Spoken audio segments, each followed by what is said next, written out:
So first up, we have no less than Alex Rodriguez.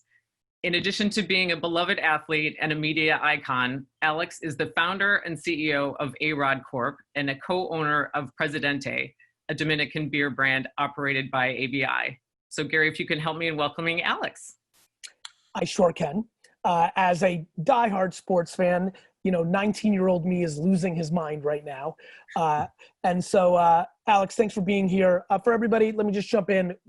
I'm going to try to move it along. I've notoriously on my podcast get blamed for interrupting and things of that nature. And that's because usually I have 45 minutes. I have to get the next meeting and the person does. These are going to be 15-minuters. So it's going to go quick.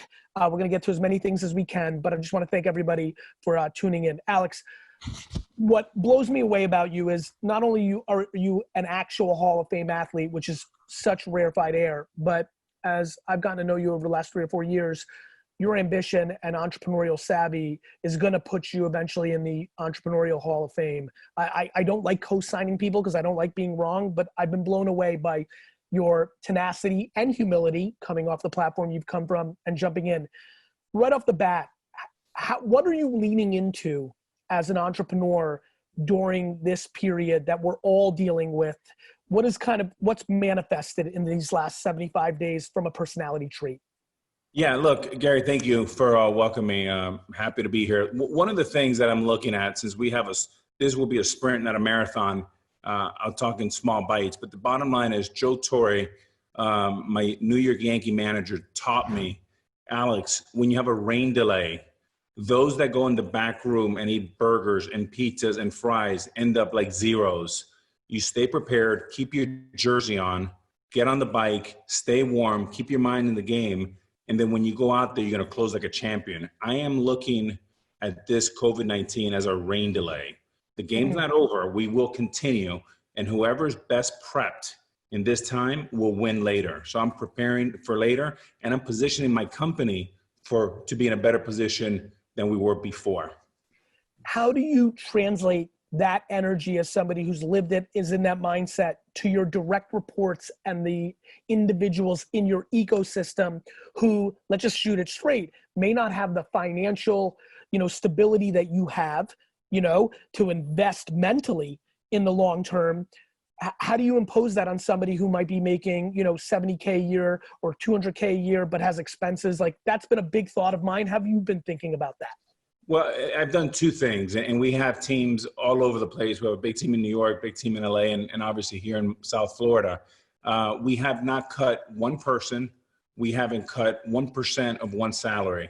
And the reason why, even though it's justified in this moment to do that, because obviously the income and the revenue is not the same, I wanted to make sure that at the darkest moment, ARod Corp shined and we were there for them. And that's one of the great advantages, I believe, in working in a company like ours. We really think about our team first. And so that's one. Number two, my West Coast team, they go to sleep to my emails. They wake up to my emails. And I'm up before them in the West Coast, and I'm usually sleep after them. So it's being active, is never sleeping, and is really just being all in, leaning into it.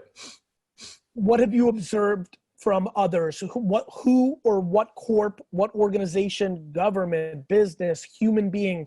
Give me a hot take on 2 to 4, 1, 3 things that have stood out for you, things you've seen out in the zeitgeist from other leaders. Anything catch ARod?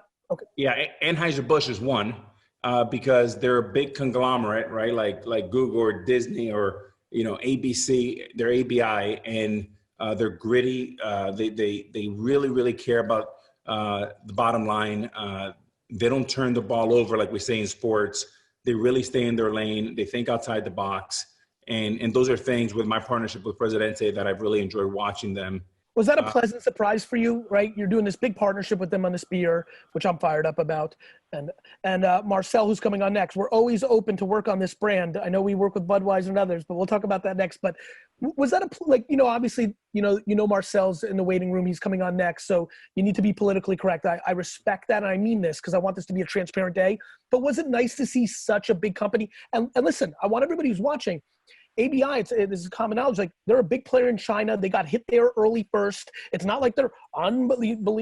Like these are real business challenges, and yet still showing you humanity, even though when they're having business challenges. For you, did that kind of catch you off guard? Were you just pleasantly surprised? Did you expect that because you liked the way you've been onboarding with them? What happened there? Well, usually I just loved how quickly they're able to move. I mean, usually you don't see a cruise ship move like a speedboat. And that's exactly what they did when we announced in Houston our partnership. Jennifer and I came onto stage. There was about 3,000 or so customers of ABI. And literally I got an email 4 days later and they're saying, hey, we've decided to do a Super Bowl commercial. And I said, well, how can that be? The Super Bowl is like in 10 days. And they said, we're doing it. It went, and it was a huge success. And really, really excited to see a company that big be that nimble. Alex, what about what's going on in the sports business world? Obviously, we've got a lot of CMOs on the back, so I want to fill out this program. Anything stand out in sports right now? How are you thinking about sports? What are we going to see from, when is it coming back? What's some of your hot takes and understandings? You know, there's some people out there, whether it's business or sports teams, that love debt or are in those teams could be in some trouble because the loss of revenues are going to be massive, more than people can even imagine, and they'll trickle down to 21 and 22. What's interesting is some businesses like Michael Rapino over at Live Nation, one of the best CEOs around, more than 90% of the people have not wanted a refund. So that's great news for Live Nation. Great news for Michael Rapino. Is that the number that's being thrown around? 90% have kept, and which tells you people love live experiences. They're going to feel good. This is their comfort food. Oh, they can't wait. They're not giving up that ticket to Bon Jovi or Beyonce or Jay-Z or J-Lo, whoever it is. That number, Gary, stood out to me. 90% kept their tickets. Impressive. Social, TikTok, Instagram, LinkedIn, YouTube. What has the ARod and family clan, you as an individual, as a content creator, I've been seeing some pretty epic TikToks from you and Jen and the fam. Like what's your observations there? Anything catching your mind? Anything you're personally hot on or people around you? Yeah, some really embarrassing ones too on the TikTok front.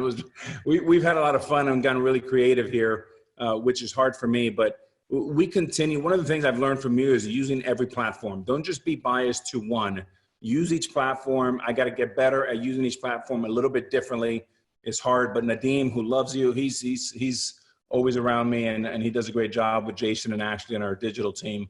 But once talking to you and Andrea, one of the things that I did, even with Reed, is I tripled down on my team. When I first met you, I had 0. Now we have 6 or 7 in our team.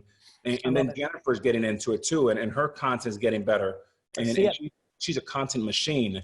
So we're being aggressive. We're still trying to be sensitive to the times, but somehow bringing value to those people at home, because right now is a time where champions are built.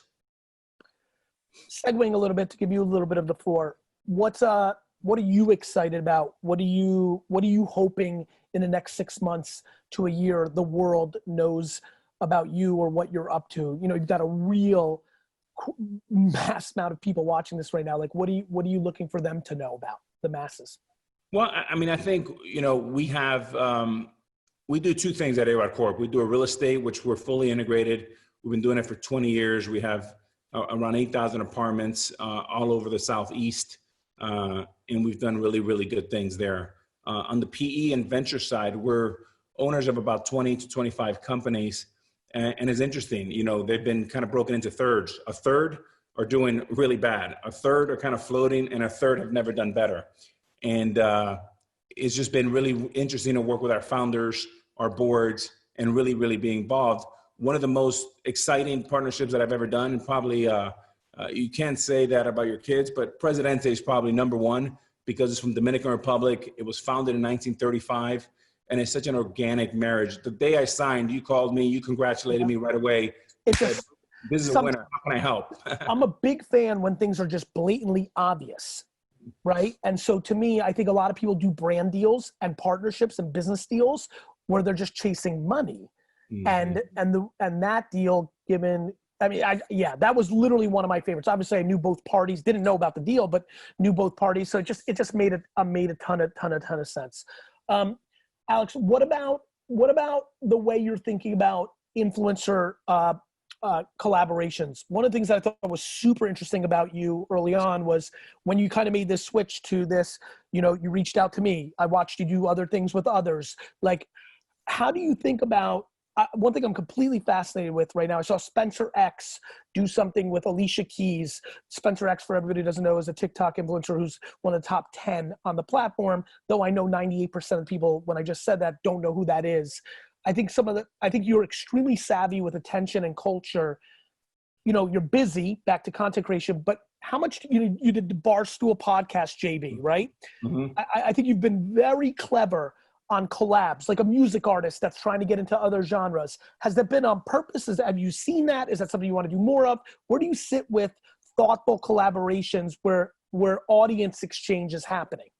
Yeah, I mean, whether it's Charlie from TikTok or whether it's Ed Milet or is you and I doing something, but it's really tapping into a different set of people that are not in my everyday life. I mean, I'm in baseball 24/7. So the 58, 59-year-old white male is going to know who you are. Well, right? And that fan is going to follow me to CNBC. And again, very 1%. So when I thought about Barstool, I thought about my daughter's generation, the college generation. When I walk in colleges today, they'll tell me, oh my God, the Kobe Bryant podcast, the Gary Vee podcast. They don't tell me about the World Series. They don't tell me about home runs. They know me as a business person, entrepreneur, who is talking to them and is educating them with some good nuggets through their podcast. It's a powerful thing. Final question. Maybe I'll get one more in, but if I don't get this one in, I'm going to be devastated. Alex, I believe that your SP rookie card, perfectly graded, is one of the most underpriced assets in the world right now.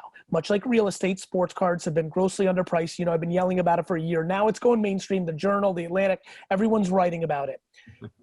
Yes or no, are you planning on buying every one of your own rookie cards because it might be a bigger financial win than even all these incredible business ventures you're in?